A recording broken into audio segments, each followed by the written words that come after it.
Hello, can everybody hear me? Cool. Can you hear me?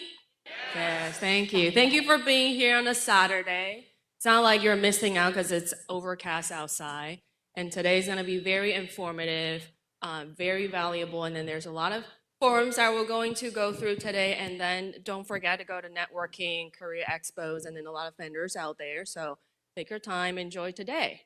And so today, welcome to our first panel discussion, our forum, AI and Data Science Forum. Our topic today is AI and Human Augmentation. I'm your host, Nina Chen. I am a co-founder of Data Science Associations and then Taiwanese Data Science Meetup with 32,000 members on Facebook group, along with my co-founder, Qi Guan. And then it's organization that's dedicated in connecting and cultivating DS talents amongst the Taiwanese community. So if you're not part of it, definitely make sure to join.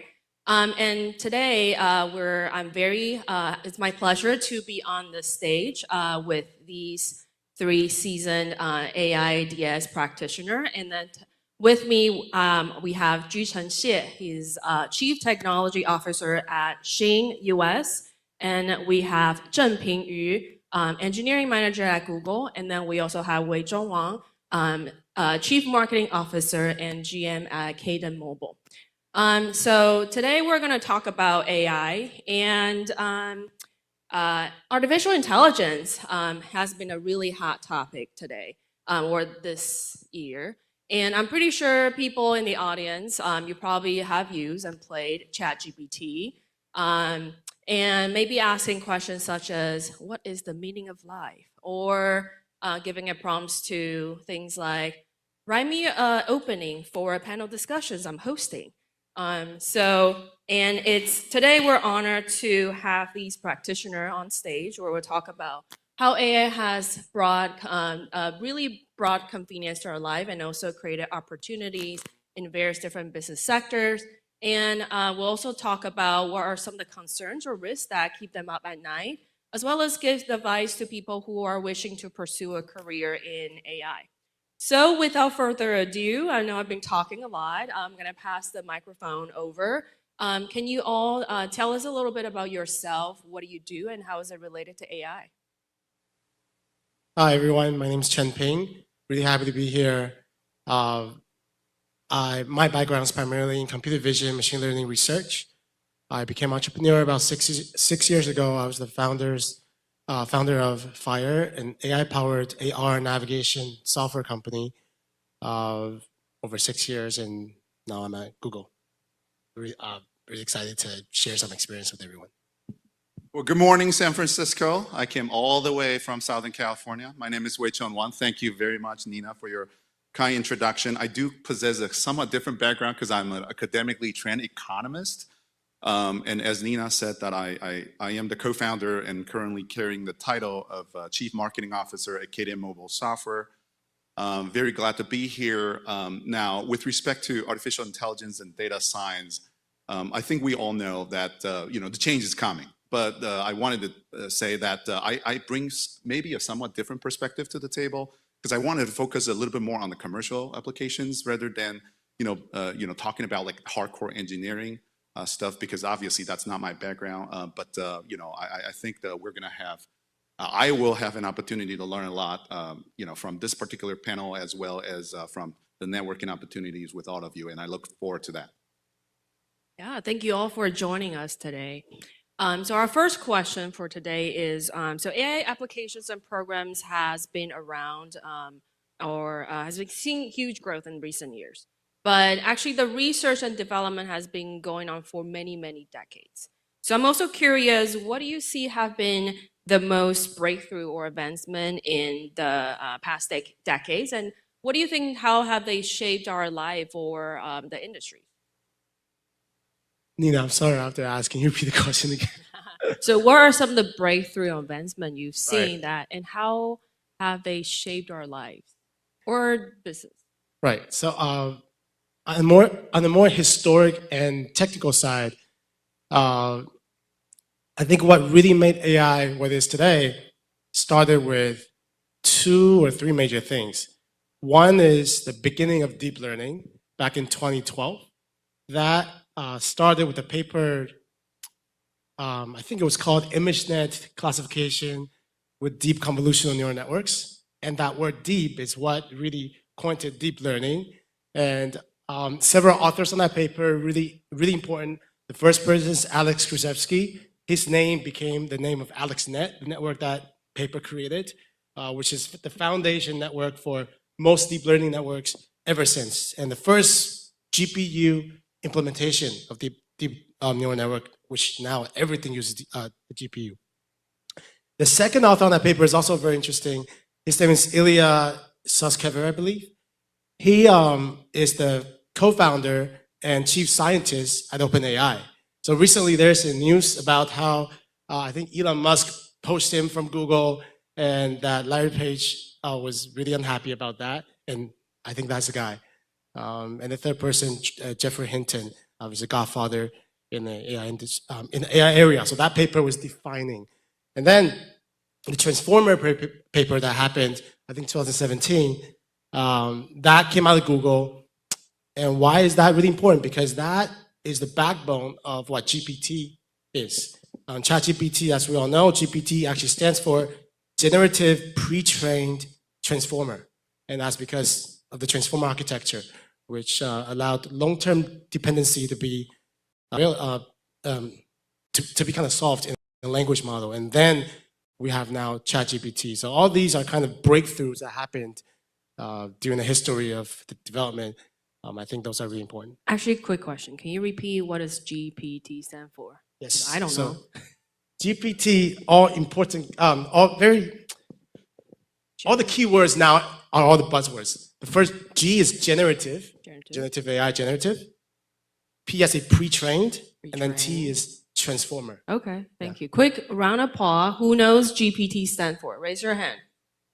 Okay, decent amount, some amount, okay. Yeah, so now you'll learn something, first learning of the day. Keep making notes. Thank you. Yeah, well, so like I said, I mean, I have a somewhat layman's perspective, right? Because I want to talk about perspectives from a random average Joe that you would bump in the street, like me, myself, right? So I think AI is very new, although it's not something that's brand new. I think we all have, people sitting on this stage or in the audience have all had their fair share of experiences interacting with robots on the phone, right? We all want to get to that customer representative, but there will be a voice that try to guide you through and try to categorize what your questions might be, right? And then it wasn't until maybe, like you said, 2012, deep learning was introduced, and then there were more applications that were being developed, right? The other day I was playing on my iPhone, trying to look for the pictures of my son, and I click on the kind of like the portrait of my son, and my younger son popped up, and then my image also popped up, and I was like, oh, okay, yeah, we're from the same factory, I guess. So I think I guess the deep learning really helped, proliferate the applications that we're currently using. I think the deep breakthrough for people like you and I is really the ChatGPT, because you now have an understanding, knowing that there are limitless possibilities created by the machines that allows you and enables you to really interact to accomplish things that you previously wouldn't imagine that you could accomplish. Yeah, and I can tell that you're really excited we're all pretty excited for this technology. And then there's actually some concerning thoughts, or on the flip side, we're going to talk about in just a bit. But before we get into there, I'm also curious, so we talked about some of the impact to our daily lives. But what about some of the examples that you've seen that has been commercially successful, maybe in your respective areas, like retail, e-commerce, VR, self-driving, or B2B project management part? So I'll try to take that on first. As the theme suggests, that we're talking about artificial intelligence and human augmentation, right? So from my perspective, I supervise a team, oversee a team, and I always tell the team, you make sure that you leverage the existing tools out there to save your time, right? Because we want to save our precious time to do the things that could create the most value, right? And I think from my perspective is the document services, the support services, or the services that AI could help us, really eliminate the mundane type of work and really to give the time back to us, right? There are companies and applications out there that try to take that on and has been very successful, right? There's a company called Flexport, right? So for example, it's a stevedoring company, basically managing logistics. We actually have a startup company in Taiwan that does similar things like GoFreight. I'm not sure whether you've heard GoFreight or not. I think GoFreight might be also a Taiwanese portfolio company. What they do is they make sure that there's no, maintain the highest level of efficiency, making sure that logistics of the vessels are being managed properly. And previously, it's very difficult to do because people have to deal with the differences in time zones when you're shipping goods from different continents, and then after the cargo arrives, you have to make arrangements for ground transportation, and all this takes a lot of time. And sometimes there is a huge amount of efficiency loss. Right? Support services, like the customer support example that I gave you, all those things are what AI could augment. What us humans do. And I think really that's the valuable part. Obviously, there are more advanced challenges that AI could help us solve. But I think, from the commercial perspective, that's what, most people are looking for. Thank you.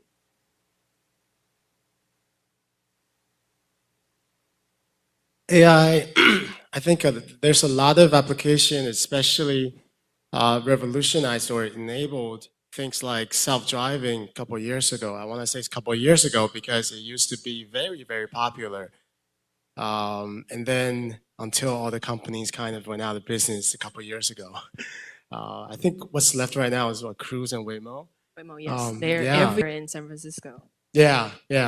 And I'm glad that there's still some of them around. But if it wasn't because of AI, there wouldn't have even been a boom of self-driving. You have to be able to recognize the road, the lanes, where the car should drive to, how to avoid obstacles, and all in real time, and at a very high accuracy. So that's computer vision AI at its finest. But sadly, yeah, it's now it's kind of old tech because now the new thing is generative AI, and that's okay. There's also a lot of AI is also really useful for VR, AR. Oculus, even though you use the stick controller, but they also do allow you to use your hand gesture to kind of move and interact with VR elements. And that's using computer vision, again, in real time. And it has to be in a very, very low latency, so you don't really, you don't even realize that it's detecting your hand, and you feel that it's almost instantaneous. And that's the same for the Vision Pro headset that Apple kind of unveiled a couple months ago, that they were showing the different gesture-controlled applications, right? So that's also very important. And scanning a room to be able to actually place AR elements in front of you or on the tabletop. These are all computer vision AI. So these are also really the AI that's working underneath the hood, but enabling these important areas. Yeah, and it sounds like what we've talked about are a lot of the AI that's based on kind of the supervised learnings. And we're just kind of on the cusp of seeing how general AI is being adopted in the industry or being an opportunity to be addressed by AI in our daily lives. And when we talked about AI, I think people a lot of time think of Andrew Ng. And in his recent research, or that he stated that a lot of these value capture opportunities lies in the daily life or the use cases where AI can address as a general technology. And then that in return can also fuel the development of the infrastructure or the hardware layers. So I'm also curious in terms of the market / application layers, which is the things that we use or in business use. Where do you see are the next biggest opportunity for generative AI to be addressed, which can also continue to be adopted and advance the AI kind of advancement? I think that the opportunity definitely exists in the data, data ownership, data transactions, because it doesn't matter what application that you want to develop, or what technology you want to develop, you need the foundation of data, right? And obviously, I can understand where Andrew Ang comes from. He obviously wants to sell more chips, so he's gonna be super hyped on AI. But I argue there might be two focuses going forward. Number one is the data ownership and the transactions related to data, because that's going to drive the algorithm, that's going to drive the input and the quality of output, right? And the second one might be commercialization, right? So the AR, VR opportunities seem very cool. So happy to report that, I've driven cars that with the VR, with the, what is that called? The dashboard display on display or something like that, that gives me the speed limit as well as the direction of GPS. Yeah, the heads-up display. Yeah, heads-up display, correct. So the heads-up display is an add-on, right? It doesn't affect the main functionality of the car, but it asks users to actually pay a little extra to get that functionality, although cool, but it doesn't affect the main functionality. So I'm waiting to see whether or not AI could help create and promote products and services that we must have instead of being just an ancillary service. So it goes back to the commercialization. Like, how do we develop applications that are so, I want to say, prevalent or universal that we cannot avoid? And then when developing those commercialized opportunities, can we also identify the opportunities in the foundation, right? And there are obviously players in the industry, and I argue, like, for example, the finance industry, the healthcare industry, or the software industry, not only they have recurring transactional data, they have user behavior data. So they're basically sitting on the gold mine, right? There might be other industries that share very similar characteristics, but I think the fact that they have access to data would potentially enable them to participate in data transactions, or maybe allow them to develop AI related applications that could be later commercialized. So those are, I think, personally, where the opportunities are. Well, side note, personally, I think we still need a person customer service, ultimately for that angry person who just can't get through their phone. Are you that angry person? Yes. I was trying to connect to some customer service yesterday and be like waiting on the phone for 5 minutes, 10 minutes. And people working with like mobile services probably wait even longer. But anyway, side notes. Ping, anything?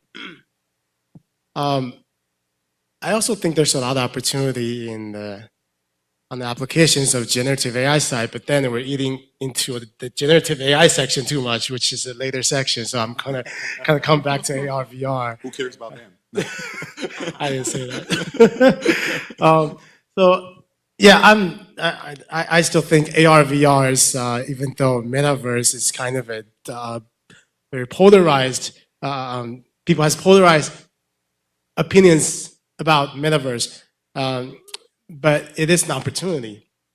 If Meta can really build it well and can build a better hardware and to enable better user experience, and that will allow a lot of AI technologies and applications to enable better interaction, better user experience for the metaverse, or Vision Pro for AR.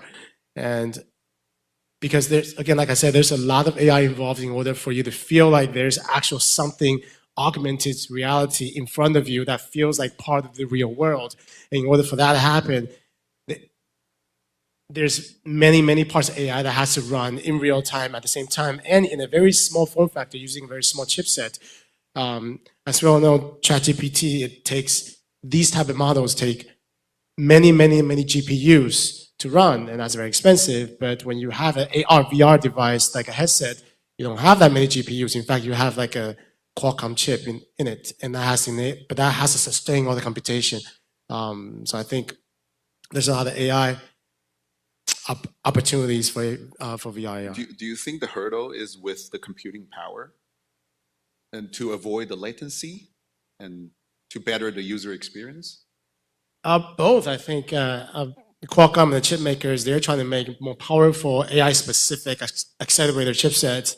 But at the same time, a lot of researchers are trying to distill and lessen the size of the neural network so that they don't require that many GPUs to run. So both are advancing at the same time. Well, thank you. And as we were talk about a lot of the AI advancement, exciting applications and opportunities, people are oftentimes also start thinking about, it also raises some concerns around how is AI impacting our life and negatively. So things such as privacy infringement, such as intellectual property ownership, and even job security. And that risk could also be impacting a very different demographic or professions compared to the previous industrial revolutions or previous internet, Web 2.0. So I'm also curious, as you're thinking or advancing and doing your work on your job, seeing these AI technology being advancing, what keeps you up at night when thinking about how is AI impacting our lives? Before I talk about what keeps me up at night, I wanted Besides to share, your kids. Yeah, right. Exactly. I wanted to kind of share the optimistic economist perspective, right? So the introduction of new technology is not new. In the beginning of the 20th century, when we first introduced the agriculture machine, at the time, the amount of employment that we have in the agriculture sector was probably over 50%. And then right now, if you look at the agriculture sector, we have less than 2% of the labor force working in the agriculture sector, but there's no shortage of food.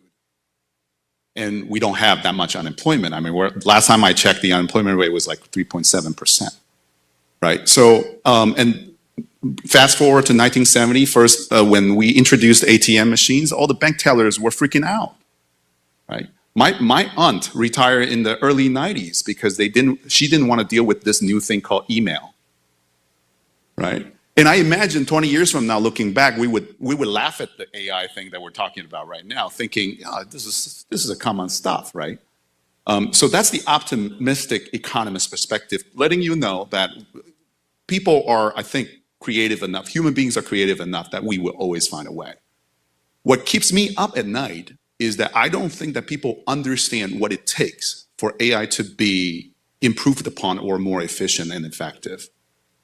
In order for AI to understand you more, you have to compromise on the privacy, right? So think about ChatGPT. The reason why ChatGPT could provide you with that much content is simply because there is a machine working behind the scene trying to crawl data, right? And if you own a website, you don't want ChatGPT to crawl through or come through whatever your website has.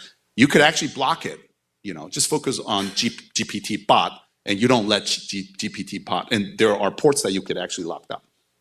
But here's the thing, like for people like you and I, sometimes we don't even know that we have given up our privacy. Sometimes that option wasn't made very obvious to us.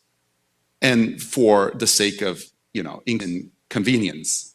So how much are we willing to give up in terms of privacy to accomplish the next level convenience is my question, right? And I think that is a topic ultra sensitive in the United States, right? In Asia, not so much. Like people are currently developing AI applications without thinking about, how important it is the notion of privacy, right? So, and I think that's also a cultural difference. Yeah, I'm sensing a little bit argument or debate between the collectivism versus individualism, like how much you're willing to give to get benefited in your daily life. Absolutely.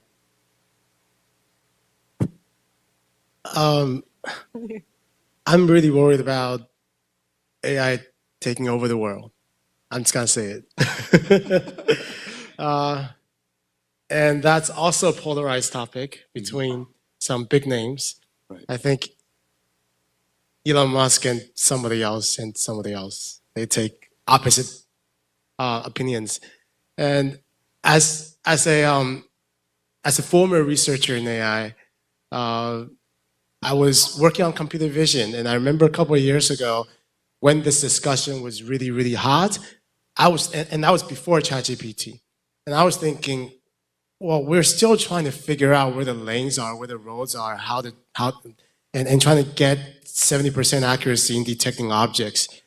We're so far from AI being dangerous to us or even being conscious. We don't need to worry about that. And then ChatGPT happened. That totally blew my mind. I never really thought about we can actually mimic consciousness, mimic logic and reasoning through learning through a language model that learns from a bunch of texts. It's so good at regurgitating what it's learned, but it mimics consciousness, and that really changed. It changed everything. And last year, I remember there was a paper from Facebook. I think it was called API something. So that basically what that neural network does was it's able to find, if you ask the network to do something for you, say to book a hotel for you, it will go find the proper API to make that API call to initiate this action for you. So what that means is it was not only able to answer your questions, it was able to find ways to execute on your based on your request. And that's very dangerous, because if AI is able to execute and find ways to execute on the request, if there is an API that leads to another API that leads to another API, eventually goes to a nuclear launch sequence, you can do it. And I would definitely imagine bad people trying to use that technology for such purpose. So, and unfortunately, a lot of times, what researchers care about is less about what people will use it for. It's more about, oh, I'm enabling a new breakthrough, I'm enabling a new technology, or I'm publishing this paper at Science, Nature, CVPR, I'm getting this many citations. It's really important for them to help us with the breakthrough, but at the same time, these breakthroughs are also very dangerous, and I don't see ways to prevent that, because it's just impossible for us to stop the progress. But at the same time, this progress is very concerning to me. But do you think is there any guardrails that can be put in place by various different players in the ecosystem, government or private sectors or nonprofit? Thoughts? I think that's in the works, but it really takes a lot of collaborations to really figure something out to be able to guardrail against these potential risks. Or not potential, I think very real risks. Yeah. I also worry about introducing too much regulatory influence into the things that we're developing at the same time, because there are people, including me myself, don't trust the government, right? So how far do you? Every time when we have some issues and concerns, we want to enlist government's help. Every time when the government wants our tax money, we said, leave us alone, right? So unfortunately, you can't pick and choose. If you want the government to come in, most likely they will come in and take over. So there is no borderline or gray zone in their perspective. I mean, obviously from the recent conversations and discussions that are currently in the public domain, they want to take over. They want to have regulatory oversight in everything we do. And what keeps you at night really sends chills in my spine as well. I totally get it. But I argue, I think there is some sort of self-consciousness involved in this. Like researchers, they need to be trained in a more well-rounded manner. So they need to understand that there is supposed to be a humanistic perspective in this, trying to gatekeep the safety of human beings. But like you said, I mean, the researchers are being driven by impact factor and the amount of publication that they have. I mean, all of us sitting up here, we have academic backgrounds, and we know how the game is played. We get that. But I don't think that in the entire education system, anywhere in the world, we have that built in. So people are not being trained in a well-rounded manner. They are pursuing whatever they want to pursue because they're driven by motivation and incentives. Yeah. I think it's a really great point about should we ask the kids to not use these tools until a certain age or not, or allow them to use it. I remember back when I was still running the startup, when we were interviewing our engineering candidates, our approach wasn't to test them coding. Well, we were testing them coding questions, but we were allowing them to use whatever they can use online as long as they can solve this coding problem. Because when you're at work, you have access to all the tools you have available. So we cared more about the problem-solving ability, and are you able to find the right tool to help you solve problems? Which I think is kind of relevant to what you're talking about. But now that there are ChatGPTs that can write code for you, I'm not sure if that's a good idea anymore. And it sounds like it's the destination or goals are all the problems are the same. It's just how we get there are different, and then how we decide, or different generation or different background of people or professions, then we'll decide different solutions to get to that final problems. But it's the same thing. Yeah, and actually, Zhenping, echoing what you said, I think I'm kind of on the cusp or between the really excited, the technology enthusiast, but then also the kind of the pessimist. Especially, I think none of us actually talked about it, the potential impact to climate, to the planet, like the materials that we are using in building chips, and then the heat that we're generating from these data centers. So yeah, there's a lot of risk and concerns, but it sounds like it's all to take best for us all come together and then have that dialogue to determine, okay, what's the best path forward. Okay, it's kind of heavy topic, so we're gonna shift a little bit, probably more relevant to some of the attendees here. So AI and DS, and you've been in the industry for many, many years and have done a lot and seen a lot of talents. What would you say and advice that you would give for people who want to pursue or wishing to pursue a career in AI, especially for those who are either just starting or just enter this field? All right, I'll take it on. I mean, like I said, I mean, I possess a somewhat different background than you guys, because I am an economist. I did get my PhD in economics, and when I was in grad school, I had to code too. I had to use MATLAB. I no longer code. MATLAB. Okay.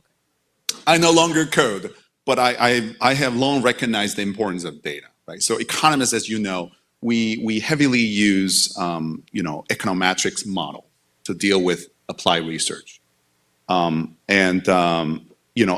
then, that was when the big data idea emerged. I didn't want to say years because that'll reveal my age.